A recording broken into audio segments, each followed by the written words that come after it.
மாவட்ட ஆட்சியரின் அவர்கள் சொல்படிதான் இப்ப இந்த தகவல் இங்கு வழங்கப்பட்டது. மேலும் மாண்புமிகு சட்டமன்ற உறுப்பினர்களுடைய கருத்துக்களை ஆய்வு செய்து அங்கு தவறுகள் இருப்பின் நிச்சயம் இந்த அரசு பரிசீலிக்கப்படும்.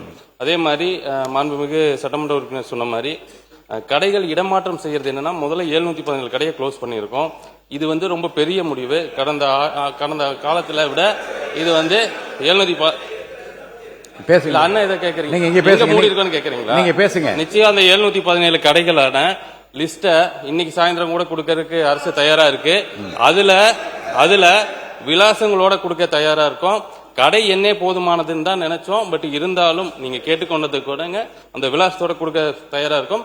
இதை முடிச்சதுக்கு அப்புறம் அடுத்த ஸ்லாட் வரும்போது நிச்சயம் நீங்க சொன்ன மாதிரி கடைகளை குறைக்கிறதுக்கான வாய்ப்புகளை பரிசீலிக்கலாம். நன்றி. எந்தெந்த எண்கள் கொண்ட கடைகளோ அந்த கடைகளுக்கான விலாசங்களோட இன்னைக்கு இந்த பட்டியலை உங்களை ஊடகங்கள் வாயிலாக வெளிப்படுத்த விரும்புகிறோம். ஸோ அதனால இதை கொண்டு வந்தோம்.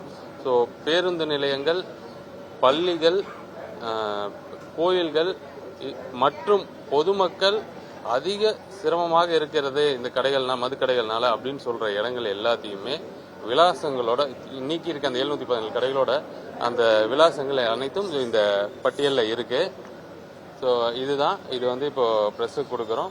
ஸோ இதுக்கு என்ன நோக்கம்னா, தமிழக வெற்றி கழகத்துக்கு என்னைக்குமே உண்மைக்கு மாறான செய்திகளை வெளியே சொல்லணுங்கிறது எண்ணம் கிடையாது.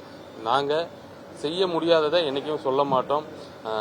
அரசியலுக்காக இந்த மாதிரி ஒரு சென்சிட்டிவான ஒரு விஷயத்துல உண்மைக்கு புறம்பான கருத்துக்களை சொல்ல மாட்டோங்கிறத தெளிவாக தெரிவிச்சுக்கிறோம்.